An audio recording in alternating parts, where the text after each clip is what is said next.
विश्वनाथ भगवान की जय। हर हर महादेव, हर हर महादेव, हर हर महादेव हर। काशी विश्वनाथ भूत भावन भूतेश्वर भगवान त्रिकालदर्शी कैलाशी अविनाशी भगवान शिव,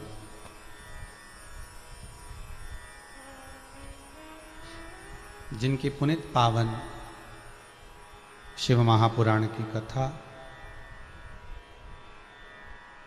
भगवान शंकर की कृपा से त्रिकालदर्शी कैलाशी अविनाशी शिव की दया से ऑनलाइन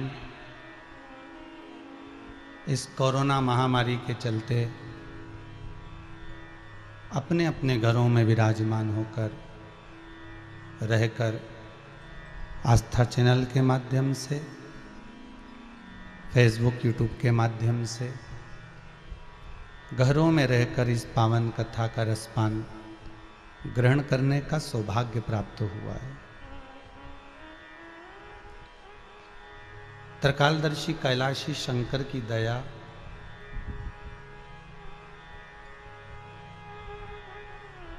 शिव की करुणा है, जिसके बल पर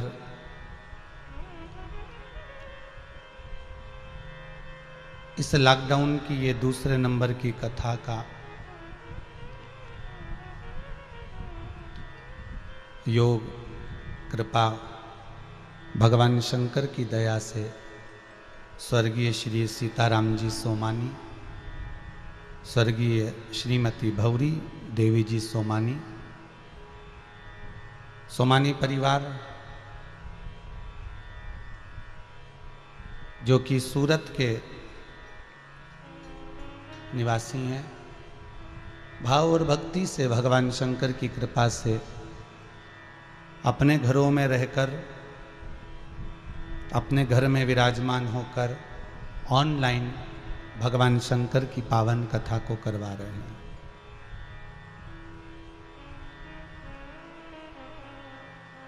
भगवान शिव की दया, करुणा और कृपा, जब तक शिव कृपा नहीं करते तब तक शंकर की चौखट पर या शंकर के मंदिर भी जाना मुश्किल होता है।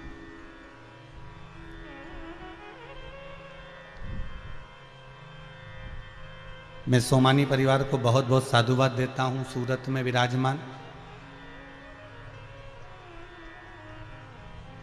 जो भगवान शंकर की कृपा से इस पावन कथा को अपने घर में रहकर ऑनलाइन संपूर्ण विश्व के कल्याण के लिए, इस कोरोना महामारी से मुक्त होने के लिए और संपूर्ण जगत के कल्याण हेतु अपने माता पिता की स्मृति में ये पुण्यमय कथा आप करवा रहे हैं।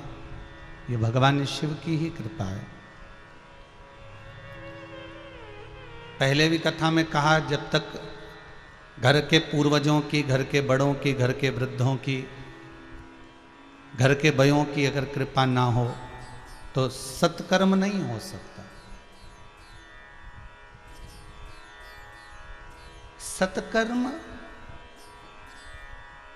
अगर होता है, सत्कर्म अगर किया जाता है तो ये हमारे पूर्वजों की, हमारे घर के बड़ों की, हमारे घर के बयों की कुछ आशीर्वाद, कुछ कृपा होती है, तब जाकर हम कोई सत्कर्म कर पाते हैं। नहीं तो कोई सत्कर्म की ओर आगे नहीं बढ़ सकते। बड़ी मुश्किल से तो मनुष्य का शरीर मिलता है, और मानव का शरीर मिलने के बाद, उस मानव के शरीर को पाने के बाद अगर हम सत्कर्म ना कर पाए तो यह जीवन व्यर्थ है।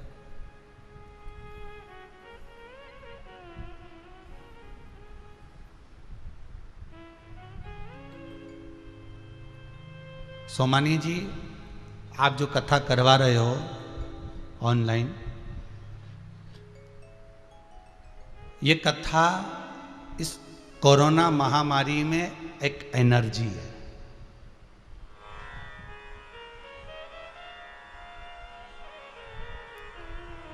ये कथा इस कोरोना महामारी में एक औषधि है, एक अमृत है, जो मेरे ओघड़दानी की दया से ही प्राप्त हो सकता है। आज गंगा सप्तमी है।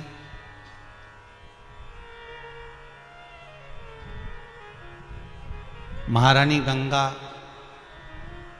भागीरथ जी के सामने प्रकट होकर कही थी कि मैं आ तो जाऊंगी, पर मेरे को मेरे वेग को झेलेगा कौन।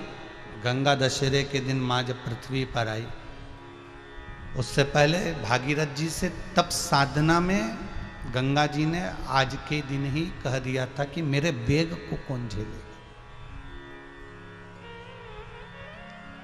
आज वो सप्तमी है,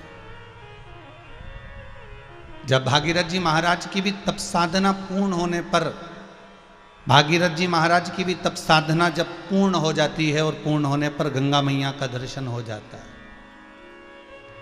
आप भी बाबा विश्वनाथ से विनती करें, जितने लोग आस्था चैनल के माध्यम से कथा सुन रहे हो या फेसबुक यूट्यूब पर सुन रहे हो, जहां बैठकर सुन रहे हो, बाबा से ये विनती करना, जैसे भागीरथ जी की तप साधना पूर्ण हुई और गंगा का दर्शन हुआ, गंगा सामने आई, ऐसी हमारी भी तप साधना पूर्ण हो और ये कोरोना महामारी समाप्त हो।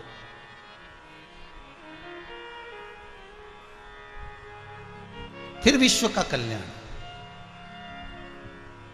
फिर वापिस जैसे एक पिंजरे में से पंछी उड़ता है और आकाश मंडल में रहता है और उसका एक आनंद ही दूसरा होता है।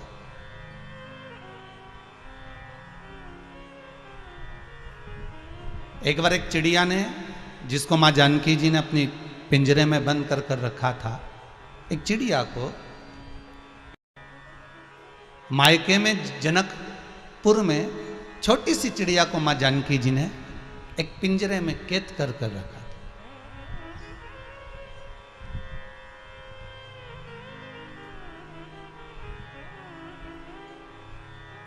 तोता और कौआ, इन दोनों में एक बार बहस छिड़ गई और तोता और कौआ में बहस ये छिड़ी कि कौए ने मन में सोचा कि मैं सबसे अच्छा हूं, तो किसी ने कहा तू काय को अच्छा है, तू तो काऊ काऊ करता है, लोग तेरे से तो परेशान रहते हैं, जब भी किसी की छत पर बोलता है तो कहीं 2-4 मेहमान तो टपक ही जाते हैं, आ ही जाते, तो तेरे बोलने और ना बोलने से अगर कोई पक्षी अच्छा है तो देख गरुण जी महाराज जिनके पास में भगवान विष्णु है, तो कौआ पूछा गरुण जी के पास, गरुण जी से कहा महाराज जी आप कैसे हो। गरुण जी कहने लगे भैया अब क्या करो, ड्यूटी तो करना पड़ती है, अब देखो अब रहना तो है बैकुंठनाथ के पास में, तो ड्यूटी तो पूरी करना पड़ेगी, तो मैं ज़्यादा सुखी वुखी नहीं हूँ। तो फिर उसने कहा सुखी कौन, तो कहे बहुत ज़्यादा अगर कोई सुखी है तो वो हंस है। हंस के पास पहुँचे तो हंस कहे मैं भी दुखी। हंस के पास जाने के बाद कहा तो मिट्ठू तोता वो सुखी।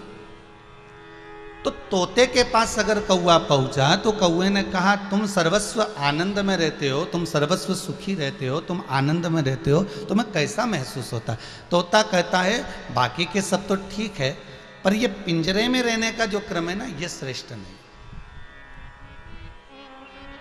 कौए ने मन में सोचा चलो कम से कम अपन भले भले काले हैं, कर्कश वाणी है अपनी, अपन मान लो आड़ा टेढ़ा बोल भी देते हैं, पर कोई पिंजरे में बंद कर तो नहीं रखता।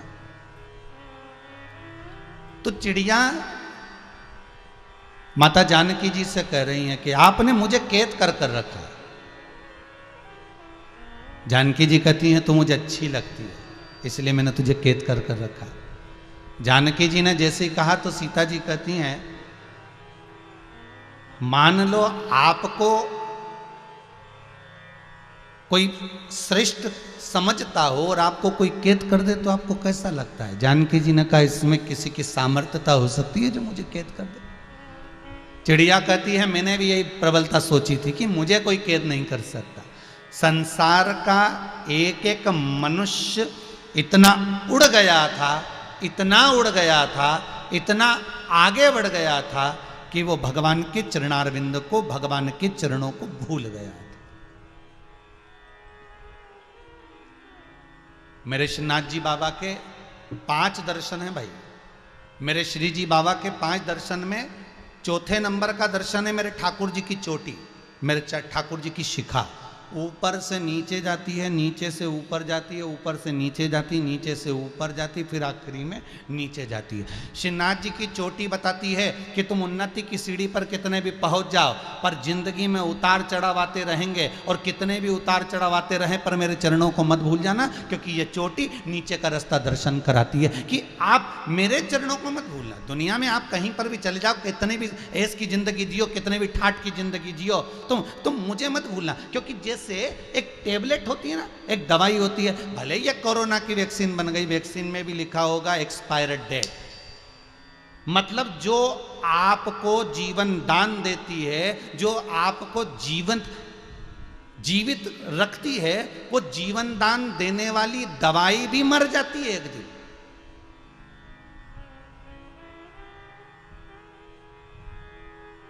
अंतिम तिथि लिखी होती है।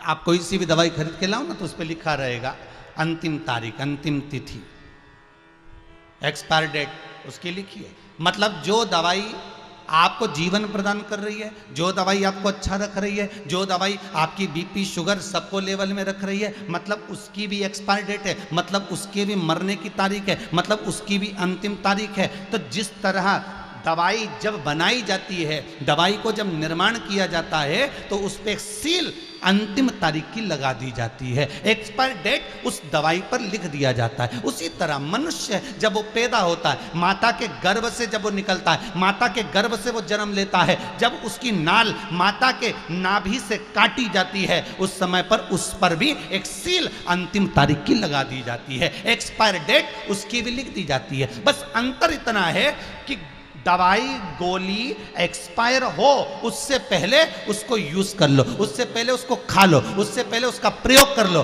और मनुष्य एक्सपायर हो उससे पहले शंकर का भजन कर लो, उससे पहले स्मरण कर लो, इससे पहले नाम जाप कर लो। दवाई अगर एक्सपायर होने के बाद खाओगे तो नुकसान तुम्हें करेगी, और मरने के बाद अगर कोई दान करेगा, पुण्य करेगा, सत्कर्म करेगा, भजन करेगा कि वो मर गए अब हम 12 ब्राह्मण जिमाएंगे, वो मर गए अब हम 13 ब्राह्मण जिमाएंगे, अब जो मरने वाला था वो तो मर गया, अब ब्राह्मण जिमा रहे 12 और 13, और पंडित जी से कह रहे हैं हमारी सास को गुलाब जामुन अच्छी लगती थी, महाराज जी एक और ले लो। ऊपर से सास सोच रही हमको तो भूखा मार दिया, मिक्सर में पीस के गुलाब जामुन और जूस सब एक नली के द्वारा 2-4 दिन तक पिलाते रहे, और हम ऐसे ही मर गए बिना खाए पिए। और ब्राह्मण को जिमा रहे गुलाब जामुन ने, इमरती ने, भजिया ने, पकौड़ा ने, दही बड़ा ने, आलू बड़ा, तो ब्राह्मण को तुमने खिलाया जरूर। गरुड़ पुराण कहती है कि ब्राह्मण को जिमाओगे वो भी पात्रवान ब्राह्मण। गरुड़ पुराण में एक चीज जरूर लिखी है कि पात्रवान ब्राह्मण। अब ऐसे तो कोरोना की वैक्सीन तो ढेर सारी बन गई, सब कंपनी बना रही है, पर जिसको पात्रता मिली हो, जिसको सील ठप्पा लगाओ कि ये पात्रवान है, इसी को लगाया जा सकता है, इसी को आप यूज कर सकते हो। तो उसी तरह हमारे शास्त्रों में भी कहा गया कि पात्रवान ब्राह्मण को भोजन कराओ, पात्रवान ब्राह्मण को दान करो, पात्रवान ब्राह्मण को या पात्रवान कोई जीव हो उसको प्रदान करिए, इधर उधर नहीं।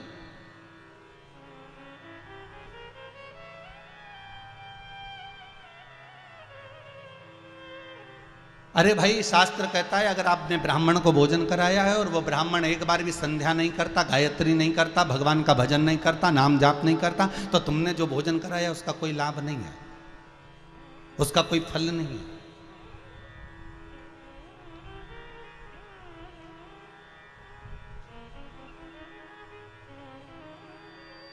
उसकी कोई फलता नहीं, उसका कोई आनंद नहीं।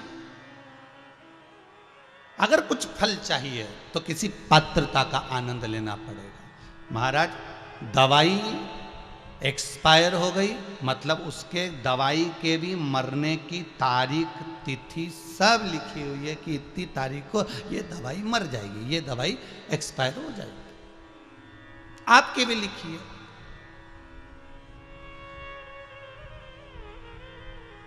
हर घड़ी, हर पल, हर क्षण मृत्यु देवी अपने सिर पर बढ़िया प्रेम से बैठकर चलती है। अपन जितनी श्वास अपनी पूरी हो जाए, 21,600 श्वास मनुष्य के शरीर से प्रतिदिन निकलती है, और प्रत्येक श्वास में ना जाने कौन सी श्वास आखिरी हो, किसको मालूम है ऐसा? किसको पता है कि कौन सी श्वास आखिरी है? 3.5 करोड़ रोम छिद्र ये मनुष्य के शरीर पर होते हैं।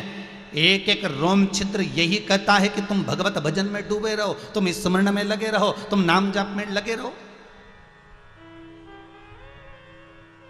तुम उसकी भक्ति में रमो।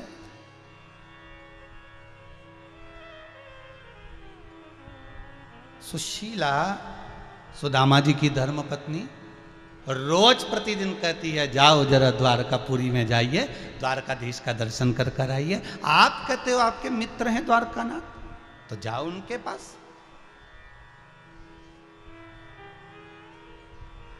जाओ आप द्वारकाधीश के दरवाजे पर जाइए। किसी कथाकार ने एक बार कोई नाटक में, सीरियल में बताया था कि सुदामा जी की जो पत्नी थी सुशीला, वो बहुत गुस्से वाली थी, बहुत क्रोध वाली थी, बहुत चिड़चिड़ करती थी।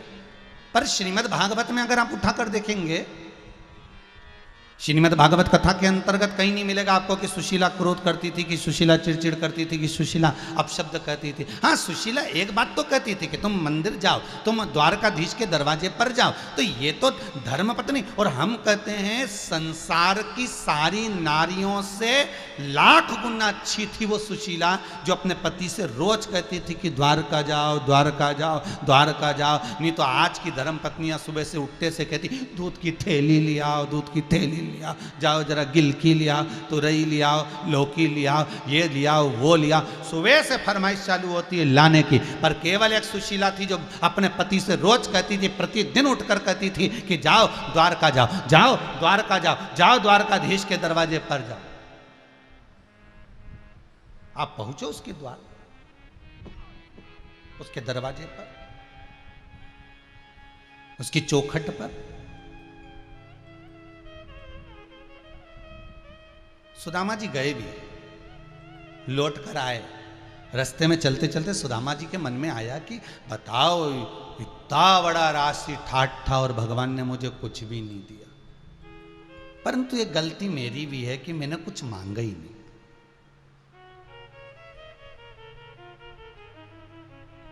आपको 50 बार, जितनी बार आपने भागवत, शिव पुराण, रामायण जो सुना होगा, या शिव महापुराण की कथा यदि श्रवण करी होगी, तो बारंबार आपको एक बात कही कि मंदिर में जाना तो भगवान से कुछ मांगना मत ही, बस अपने दिल की कहकर आ जाना। आप अपने दिल की कह दो।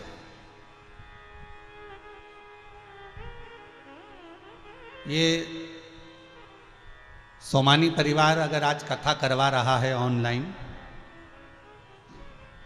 सूरत में बैठकर इस कथा का अगर लाभ ले रहे हैं, घर के बच्चे, घर की बहुएं, घर के पोता पोती अगर इस कथा का आनंद प्राप्त कर रहे हैं, तो इनसे पूछा गया, समीर जी ने पूछा, आशीष जी ने पूछा कि साहब आपने कथा ले रहे हो, बात क्या है?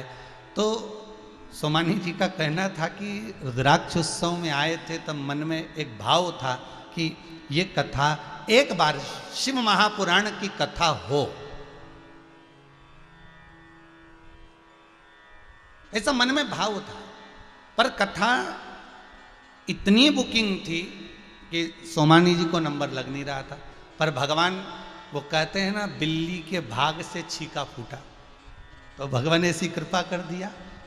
और आज हम एक और बात कहेंगे सोमानी जी कि खबर करी है भाभी जी ने आपके यहाँ से कि आज आपके पिताजी का, अर्थात भाभी जी के ससुर जी का भी आज पुण्यतिथि तारीख है। तो ये एक भाव की बात कि तारीख भी वो मिल गई। ये भगवान की, पितरों की, पूर्वजों की आहुतों की कुछ कृपा होगी, उनको भी कथा सुनना होगा, पितृलोक में बैठकर कथा का रसपान ग्रहण करना होगा। अच्छा काम होता है ना तो पीठ थपथपाई जाती है, बहुत बढ़िया काम करा साहब, बहुत बढ़िया। हमारे पूर्वजों की, हमारे पितरों की पीठ देवता तप तपाते हैं कि तुम्हारे घर के बच्चे, तुम्हारे घर की बेटा बहू, तुम्हारे घर के पोता बहू, तुम्हारे घर के पोते पोतियां पड़ पोते ऐसा शुभ कार्य कर रहे हैं, वो पीठ थपथपाते हैं। हम कई बार बोले आपको, एक पहले भी कहा कि भगवान शंकर के मंदिर में जाना, विश्वनाथ के मंदिर में जाना, तुम जिस मंदिर में जा रहे हो, तुम्हारे पास में जो मंदिर हो, अभी मत जाना भाई लॉकडाउन में हो, नहीं तो अभी चले जाओ, और बाद में कोई पूछे तो कह दिया सियोर वाला महाराज बोला था हो, तुम अभी मत जाना हो, तुम्हारी मर्जी पड़े, जब लॉकडाउन वॉकडाउन हट जाए नहीं उसके बाद चले जाना होगा।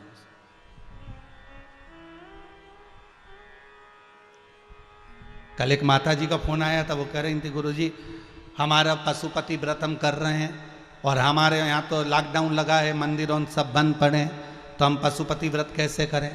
तो उनसे निवेदन है अभी जरा पशुपति व्रत को रोक दो, व्रत करो, बस दिया लगाने मत जाओ। फिर बाद में शासन के साथ में, प्रशासन के साथ में, सरकार के साथ में, जनहित में, जग कल्याण के लिए अपन ये मत सोचो कि अपन स्वस्थ है, संसार स्वस्थ होगा तो अपन स्वस्थ होंगे। इसलिए मुंह पर मास्क लगा कर रखो, हाथ को बार बार धोते रहो, सोशल डिस्टेंसिंग का पालन करो, दूरी बना कर चलो। मन की दूरी मत बनाओ, शरीर की दूरी बनाओ। पर दुनिया के लोग आज के जमाने में मन की दूरी बना रहे। मोहल्ले में कोई शांत हो गया, मोहल्ले में कोई चला गया तो मालूम पड़े इतने भय खा गए कि उसको फोन तक नहीं लगा रहे कि क्या हुआ क्या नहीं हुआ, तेरे यहाँ कुछ पैसा दिला है, कोई चीज की कमी तो नहीं पड़ रही। अरे मत जाओ उसके यहाँ, कम से कम मन का प्रेम तो बना कर रखो। एक बार फोन लगा कर कह दो कि चिंता मत करना, हम बैठे हैं। क्यों टेंशन लेते हो, क्यों चिंता करते हो? अभी हमें बिल्कुल चिंता मत करना, सारी व्यवस्था हो जाएगी, कुछ चिंता की जरूरत नहीं है तेरे, तू तो भजन कर, स्मरण कर। शरीर की दूरी बनाओ, मन की नहीं। मन तो रखो।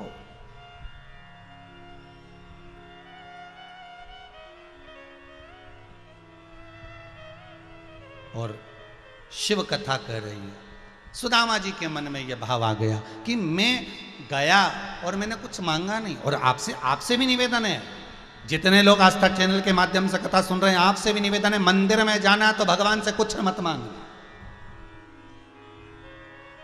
तेरे मंदिर में आना मेरा काम है और मेरी बिगड़ी बनाना तेरा काम है, हमें नहीं चाहिए कुछ।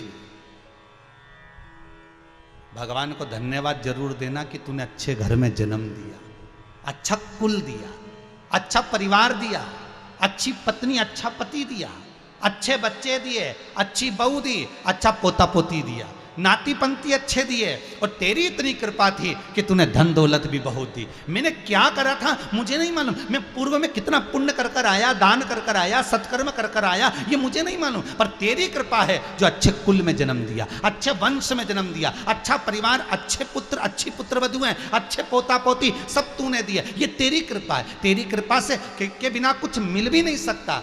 हमें तो मालूम नहीं था, ना जाने कौन सा पुण्य करा था। भगवान को बार बार धन्यवाद देना कि तेरी कृपा है। अच्छा हुआ तूने 3 बत्ती चौराहे पर मुझे नहीं बिठाया कटोरा लेकर। अच्छा हुआ किसी के ऐसे के घर में जन्म नहीं दिया। अच्छा हुआ तूने शरीर पूरा दिया। मालूम पड़े एक आध आंख माख निपटा के भेज देता तो क्या झगड़ा करने ऊपर जाता? ये तो उसकी कृपा, उसकी दया, उसकी उदारता है जो उसको तुम धन्यवाद दे सकते हो। उसको तुम बार बार कह सकते हो कि तेरी कृपा से आज मैं स्वस्थ हूं, तेरी कृपा से आज मैं घर में आनंद में विराजमान हूं।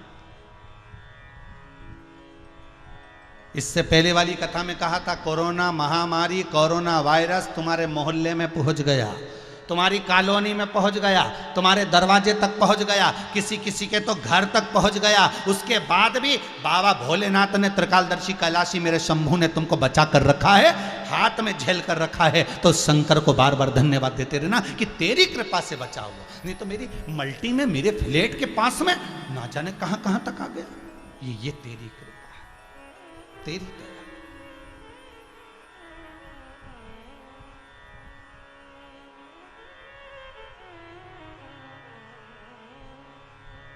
कोरोना महामारी चलती रही, ऊपर से बची कुची थी तो ये वो तूफान हो रहा ना था।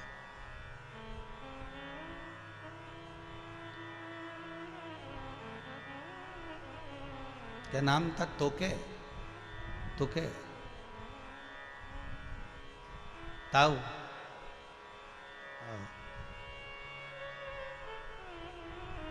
अच्छा हुआ सब लोग अपने अपने छत पे जितनी पानी की टंकी है उसमें पानी भर के रखना है, तो ताऊ जी लेके चले जाए। इतना भारी हवा चल रही है, इतना बड़ा तूफान जैसा आ रहा है। और बचा था तो ये आ गया। परंतु सीख तो ये भी देता है कि क्रोध और आंधी ये दोनों बहुत तेज होते हैं। क्रोध और आंधी बहुत तेज होते हैं, बहुत तीव्रता से आते हैं। क्रोध भी बड़ी तीव्रता से आएगा, भयंकर, ये कर दूं, वो कर दूं, तोड़ दूं, फोड़ दूं, अपशब्द कह दूं, ताने दे दूं, गाली दे दूं, ना जाने क्या क्या बोल दूं।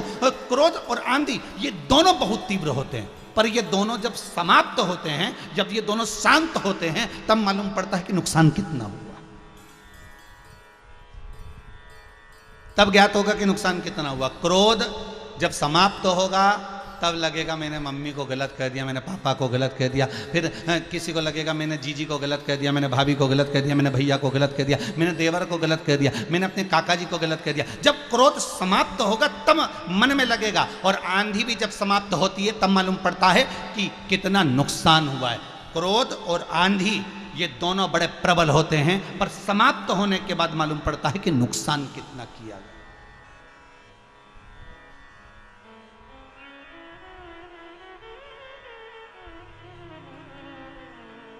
पर जब तूफान आता है उससे पहले अलर्ट कर दिया जाता है, सावधान, समुद्र में से नौकाओं को बाहर निकाल लो, मछुआरे दूर हो जाओ, सब अपना अपना घर संभाल लो।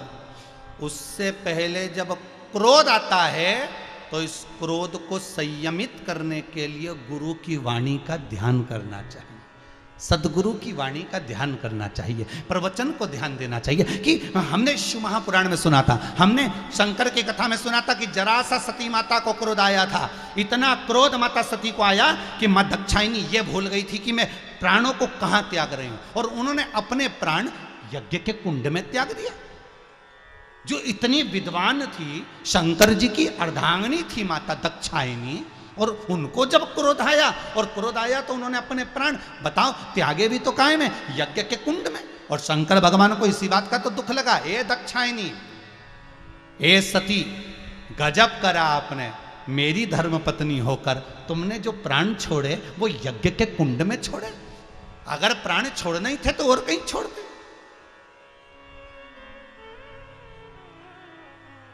मरना ही था तो और कहीं जाकर, पर ये कुंड में क्यों प्राण त्यागे?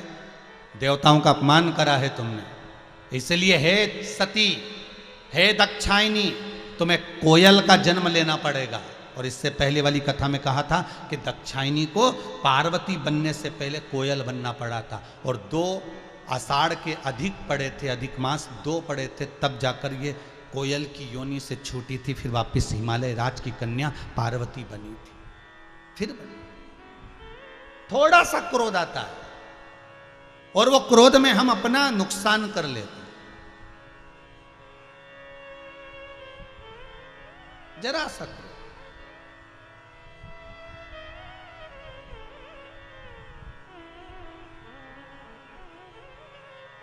जरा सा गुस्सा आया और हमने अपना अहंकार दिखाया, तुम मुझे जानते नहीं हो, मैं हूं क्या। जिस दिन मेरा समय आएगा ना, उस दिन बताऊंगा कि मैं हूं क्या। अभी तुम मुझे पहचानते नहीं हो। क्रोध, अहंकार, अभिमान, जिस दिन मेरा समय आएगा मैं एक एक को बताऊंगा कि मैं हूं क्या। बस मेरा समय का इंतजार है मुझे। और एक दिन छाती में दर्द हुआ, हॉस्पिटल लेकर गए, डॉक्टर ने कह दिया समय आ गया। तब समझ में आया कि समय आना इसको कहते हैं। बाकी का जो समय गया वो तो जिंदगी जीने के लिए है, आनंद के लिए, अलमस्तता के लिए, भगवान के भजन के लिए, नाम जाप के लिए, नाम कीर्तन के लिए, नाम स्मरण के लिए। इसलिए बार बार कहते हैं कि श्वास में शिव समाया है, और इस शिव को हमें पहचानना है। सुदामा जी जाते जाते अपने घर की ओर जब बढ़ रहे हैं तो उनके मन में ये आ रहा है कि मैंने कुछ मांगा नहीं, मैंने कुछ लिया नहीं, मैंने कुछ कहा नहीं। आपसे भी निवेदन है कि आप भगवान के मंदिर में जाओ, कुछ मत मांगो, कुछ मत बोलो, तुम तो जाओ, बस तेरे मंदिर में आना मेरा काम है। बस उससे जाके नयन मिला लो, उससे जाकर दर्शन कर लो।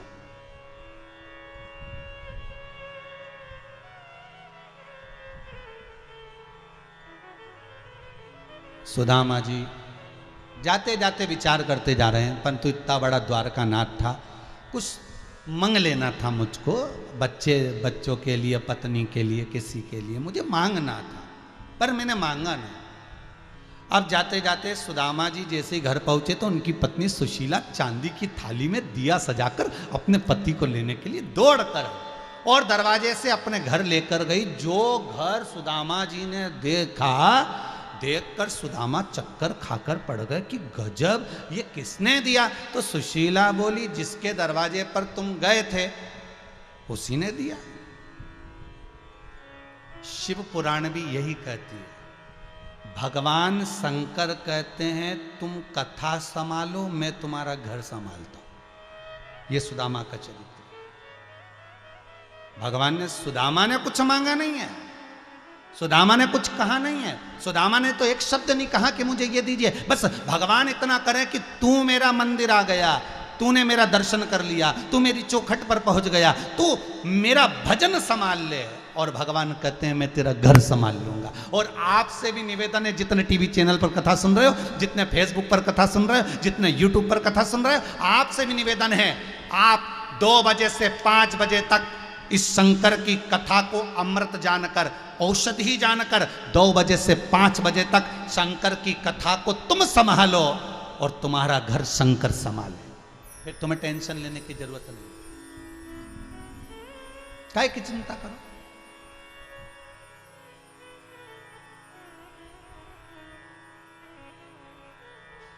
काहे की चिंता। अभी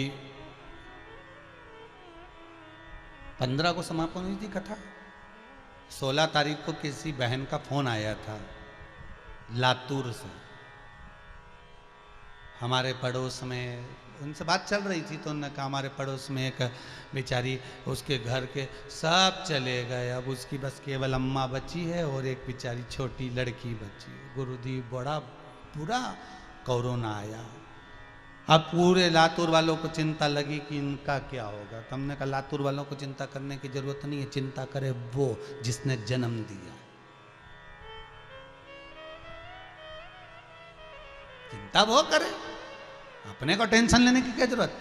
फिर निवेदन करेंगे, तुम्हारे जन्म से पहले उदर में जब वो अंदर तुम्हारा पेट भर सकता है, जन्म लेने के बाद मां के स्तनों में दूध देकर तेरा पेट भर सकता है, जिस समय पर तेरे दांत नहीं है, तू नौकरी करने नहीं जाता, तू सर्विस करने नहीं जाता, तू चाकरी करने नहीं जाता, कहीं कमाने के लिए नहीं जाता, किसी स्थान पर किसी फैक्ट्री आदि दुकान धंधे पानी में तू लगता नहीं है और माता की गोद में पड़ा रहता है, तो तेरा पेट वो परमात्मा भर देता है।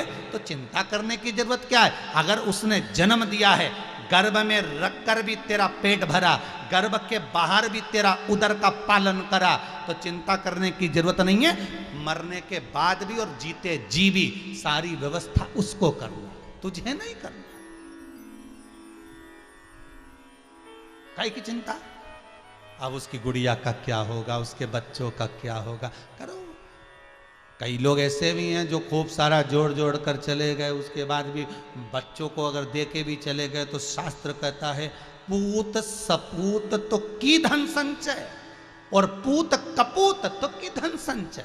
बेटा सपूत होगा, खुद जोड़ेगा। संसार में ऐसे कई लोग हैं महाराज जिनके माता पिता ने 1 रुपया नहीं दिया होगा। संसार में ऐसे भी लोग हैं जिनको घर से 1 गिलास, 1 थाली, 1 लोटा लेकर निकल गए होंगे। संसार में ऐसे भी लोग हैं जब घर से निकले होंगे तो 1 जोड़ कपड़ा होगा। संसार में ऐसे भी लोग हैं जब घर से निकले होंगे तो कुछ भी हाथ में नहीं होगा, फिर भी निकल गए छोटे छोटे बच्चों को लेकर, अपना गांव छोड़कर, अपना नगर छोड़कर दूसरे नगर में, दूसरे गांव में, दूसरे प्रदेश में, दूसरी जगह चले गए। और वहां जाने के बाद उसके पास कुछ भी नहीं था, तो भी भगवान का नाम लेकर विश्वास रखकर जब काम चालू करा, हो सकता है कि आने वाले समय में उसकी फैक्ट्रियां भी चल रही हो सकता है आने वाले समय में उसकी दुकानें भी चल रही हो सकता है आने वाले समय में उसका व्यापार अच्छा चल रहा हो। उसकी किस्मत किसने बनाई? पूत सपूत तो की धन संचय, बस वो अपने संस्कारों पर जिया, वो अपने माता पिता के बतलाए मार्ग पर जिया, उसने अच्छा कर्म करा और नेक कर्म कर कर आगे बढ़ता रहा और बढ़ता रहा बढ़ता रहा बढ़ता रहा, इतना बढ़ गया कि आज दुनिया के लोग उससे प्रेरणा लेते हैं, परिवार के लोग उससे प्रेरणा लेते हैं। बस निवेदन इतना है कि पूत सपूत तो की धन संचय, अगर बेटा सपूत होगा, आपने अगर अपने बच्चों को अच्छा संस्कार दिया है तो बच्चे कुछ भी कर कर आनंद पा लेंगे। और पूत कपूत तो की धन संचय, अगर बेटा कपूत होगा, कितना भी जोड़ कर चले जाना, सब शेयर मार्केट में डब्बा में सब गोल कर देंगे और पिताजी के पास आके आंसू बहा बहा कर रोएंगे, पिताजी। अब पिताजी भी क्या करे, उसने 2-4 एफडी करा के रखी होगी, तोड़ के फिर दे देगा बेचारा, क्योंकि बाप क्या कर सकता है, माँ क्या कर सकती है, ले और ले जा, एक बार और कुछ कर ले जा।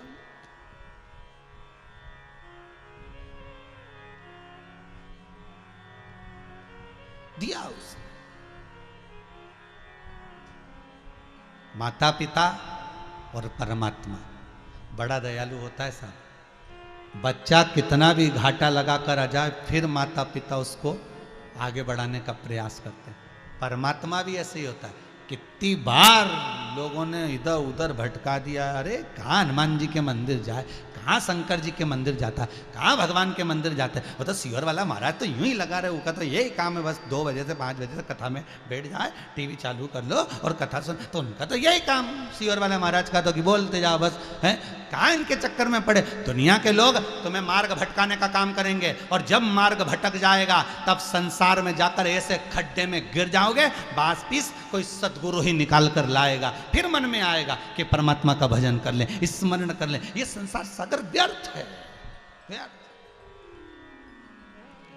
पर शास्त्र कहता है जब जागो तब सवेरा।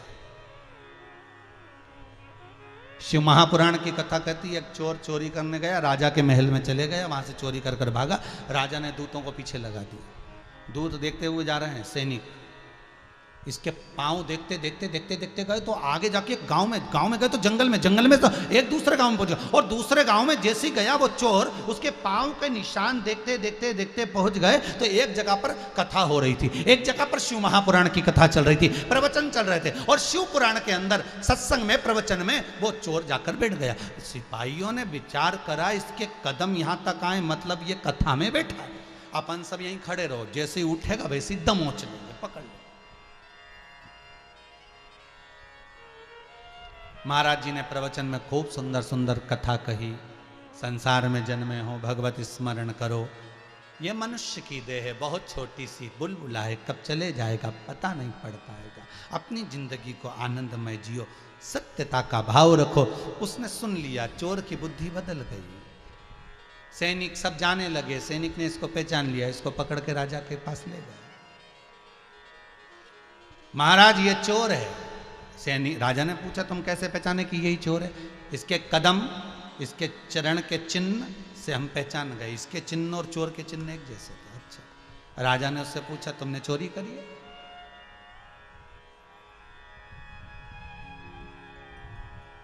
तुमने चोरी करी है? जल्दी बोलो।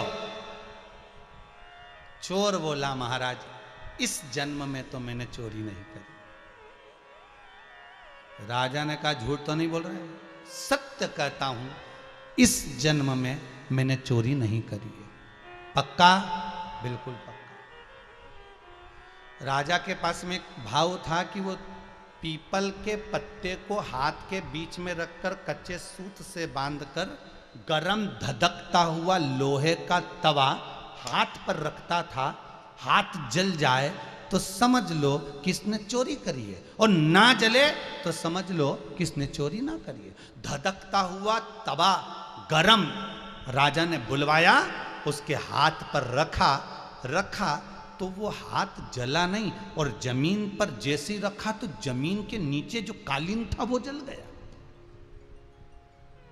वो हाथ नहीं जला। जब हाथ नहीं जला तो राजा ने कहा अपने सैनिकों से, अरे तुमने इसको पकड़ कर लिया, ये कितना बेचारा सत्यवादी है, और इस पर झूठा इल्जाम लगा दिया। महाराज हम तो इसके चरण के चिन्ह से पहचाने, हमारा मन आज भी कहता है कि चोर है। छोड़ो उसको।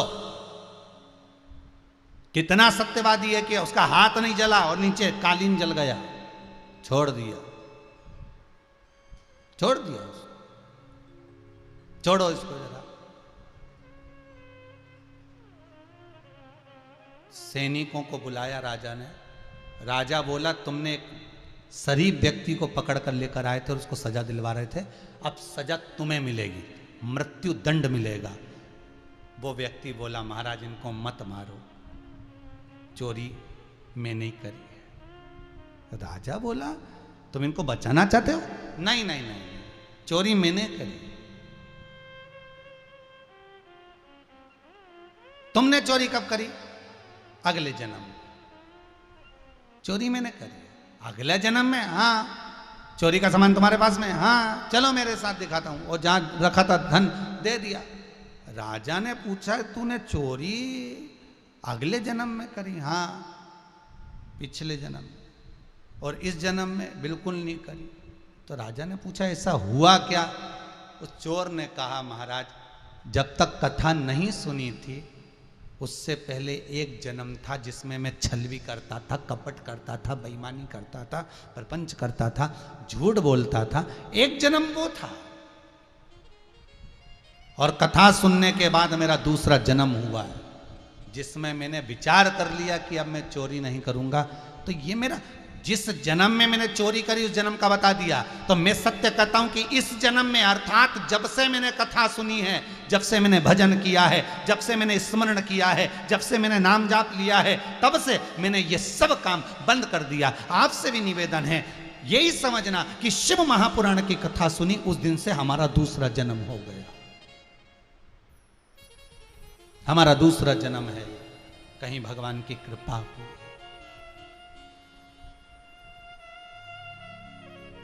कहीं उसकी कृपा। तुम चंदा बनो तो मैं तारे बनूं,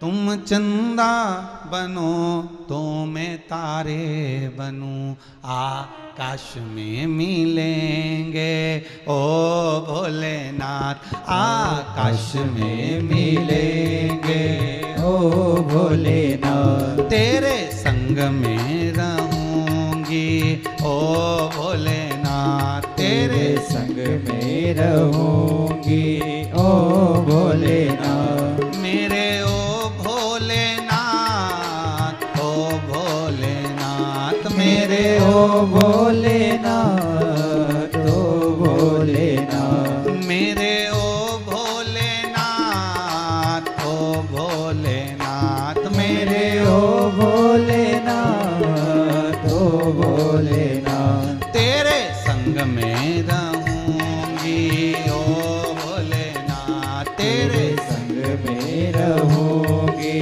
ओ भोलेनाथ। जय हो।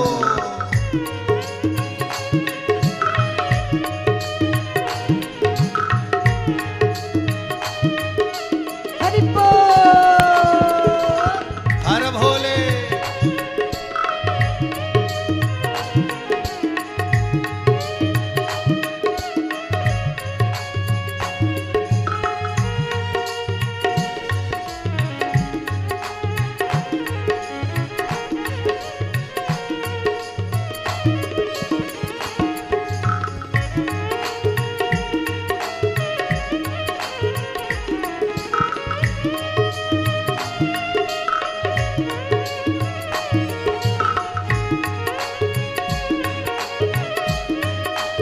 जय हो।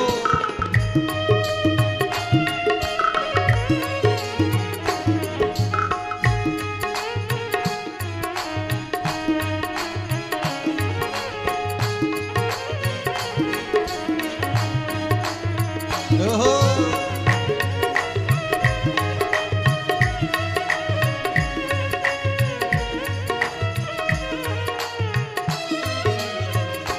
तुम नदिया बनो तो मैं धारा बनूं, तुम नदिया बनो तो मैं धारा बनो, तुम नदिया बनो नदिया बनो तो मैं धारा बनो।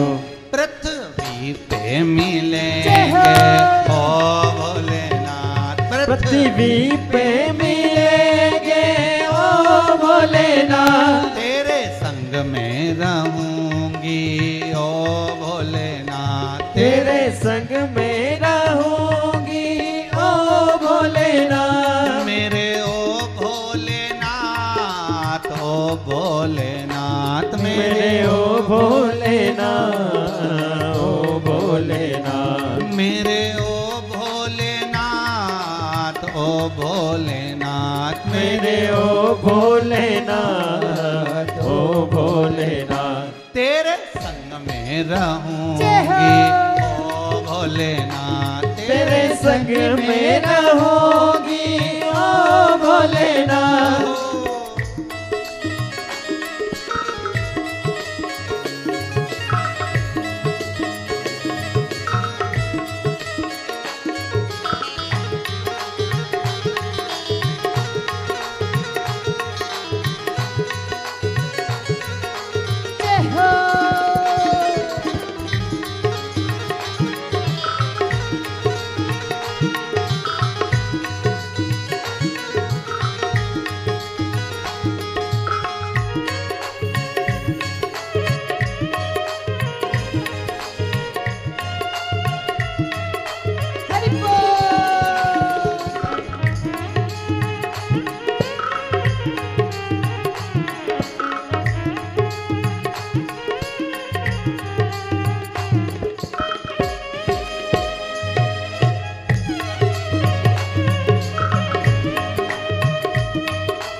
सुगंध बनूं, तुम फूल बनो मैं सुगंध बनो। तुम फूल बनो तो सुगंध बनूं, तुम फूल बनो तो सुगंध बनो।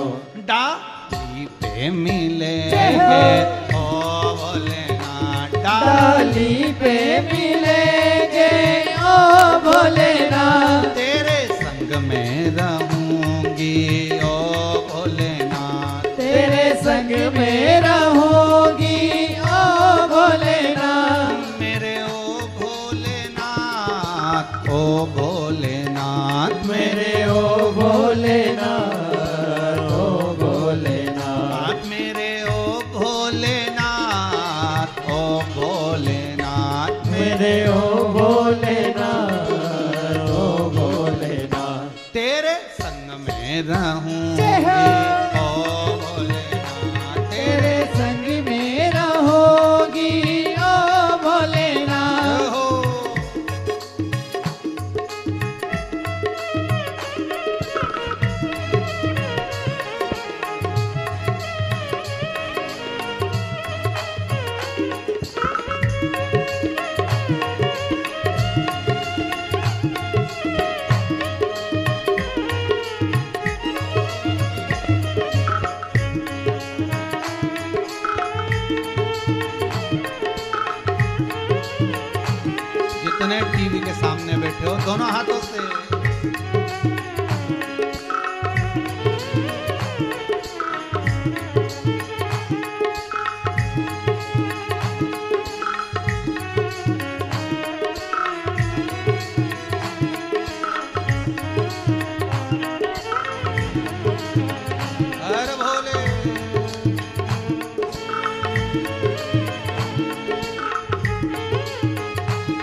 बनो तो मैं मछली बनूं, तुम पानी बनो तो मैं मछली बनूं। तुम पानी बनो तो मैं मछली बनूं, तुम पानी बनो तो मैं मछली बनूं। नदिया में मिलेंगे ओ भोलेनाथ, नदिया में मिलेंगे ओ भोलेनाथ। नदिया में मिलेंगे ओ भोलेनाथ, नदिया में मिलेंगे ओ भोलेनाथ। मेरे ओ भोलेनाथ, ओ भोलेनाथ, मेरे ओ भोलेनाथ, ओ भोलेनाथ, मेरे ओ भोलेनाथ, ओ भोलेनाथ, मेरे ओ भोलेनाथ, ओ भोलेनाथ। तेरे संग में रहूंगी ओ भोलेनाथ, तेरे संग में रहूंगी ओ भोलेनाथ। तेरे संग में रहूंगी ओ भोलेनाथ, तेरे संग में रहूंगी ओ भोलेनाथ। तेरे संग में रहूंगी ओ भोलेनाथ, तेरे संग में रहूंगी ओ भोलेनाथ। तेरे संग में रहूंगी ओ भोलेनाथ। तेरे संग में रहूंगी ओ भोलेनाथ। हर हर महादेव। अरे कंजूसो, दोनों हाथ उठाकर बोलो, जितने टीवी के सामने बैठे हो, जितने मोबाइल के सामने बैठे हो, मोबाइल सामने रख दो पर हाथ उठाकर बोलो हर हर महा। ये बात हो। अरे शिव का नाम ले, हर हर महादेव महादेव महादेव। महादेव बोलते ना अपन, महादेव देव देव, गाड़ी देव, बंगला देव, जमीन देव, श्वास देव, ऑक्सीजन देव देव, जरा सबको अच्छा से देव आशीर्वाद देते। शिव कृपालु, शिव दयालु, शिव करुणा सागर, शंकर है ही ऐसा। सुदामा का चरित्र कहता है कि तुम भगवान का मंदिर संभालो, तुम मंत्र माला संभालो, तुम कथा संभालो, तुम शिव महापुराण की कथा 2 बजे से 5 बजे तक दिल से सुनो, घर वो संभाले। वैसे भी कौन संभालता है? जब आप लोग अपने मामा मामी काका काकी किसी के यहाँ शादी में चले जाते हो, घर में ताला लगा के जाते हो, अंदर ठाकुर जी को छोड़ के जाती हो, घर में शंकर भगवान को छोड़कर जाते हो, तुम्हारे घर में जो छोटा सा मंदिर होता है तुम सब चले जाते हो और भगवान को अकेला छोड़कर जाते हो, तो घर भी तो वही संभालता है, काम वही तो संभालता है। ताला लगाकर तुम तो गए, उसके बाद तो फैक्ट्री, दुकान, घर, जमीन, जायदाद सब वही संभालने वाला है। तो जब वही संभालने वाला है तो अपने को टेंशन क्या है? काय की चिंता? तुम तो भजन करो जितना बन सके। भगवान से कहना, अगर बुढ़ापा भी दे, मना नहीं है देना, पर बुढ़ापे में पलंग मत पकड़ाना, माला पकड़ा देना। क्या पकड़ाना? माला। पलंग मत पकड़ाना। नहीं तो कई लोग उनको देखा बुढ़ापे में पलंग पकड़ा देते हो, 8-8 दिन, 20-20 दिन, 50-50 दिन बेचारे खा रहे पी रहे, नहीं पड़े हुए। भगवान से कहना बुढ़ापा देना पर पलंग मत पकड़ाना, बुढ़ापे में माला पकड़ाना। जब तक जीऊं तेरा भजन श्री शिवाय नमस्तुभ्यम जपती रहूं, जपाती रहूं और कहती रहूं।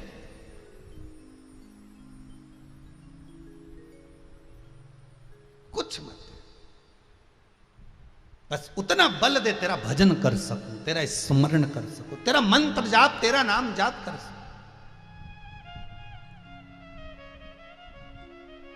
अरे शिव महापुराण की 12 संहिताएं वर्णन करती है। स्वयं देवराज ब्राह्मण का चरित्र कहता है कि देवराज ब्राह्मण, पहले भी कथा में कहा, ब्राह्मण होकर कर्म से वंचित रह गया था। आपसे निवेदन है, भगवान ने जो शरीर दिया है और जिस अनुसार आपको पैदा किया है उसके अनुकूल आप अपनी जिंदगी जियो, उसके अनुसार जियो। मत बुरे कर्म कर बंदे वरना पछताएगा, भगवान की आंखों से तू बच नहीं पाएगा, तू बच नहीं पाएगा। रहे। सोने की माला रुद्राक्ष की माला पहनाओगे तो महादेव की नजर होगी। वो दृष्टि लगाकर बैठता है, रुद्राक्ष कौन पहना, तुलसी कौन पहना।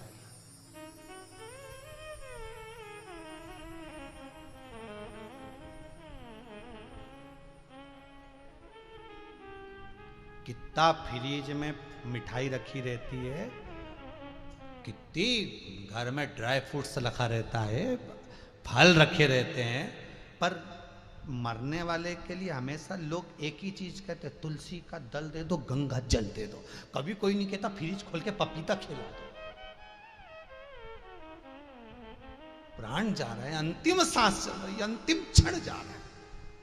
किसी ने तुम्हें ऐसी अकल दी कभी जिंदगी में? अरे बोलो तो, अरे जितने लोग टीवी के सामने बैठे, बोलो कभी तुमसे किसी ने कहा ऐसा कि मरने वाले व्यक्ति को, अरे बेचारा मर रहा है, प्राण छूट रहा है, अंतिम सांसें चल रही है, बस डॉक्टर ने कह दिया मरने वाला है, और इतने में कोई घर का व्यक्ति आके कहता है फ्रिज में से पपीता ला, जल्दी खिला, मर रही है। हर व्यक्ति एक ही बात कहेगा, गंगा जल दे दो, तुलसी का दल दे दो। बने नहीं है तुलसी का दल गंगा जल तो रुद्राक्ष का पानी दे दो, वो भी नहीं है तो बेलपत्री का पानी दे दो, पर मरने वाले के ऊपर कृपा कर दो, बस इतनी सी दया करो।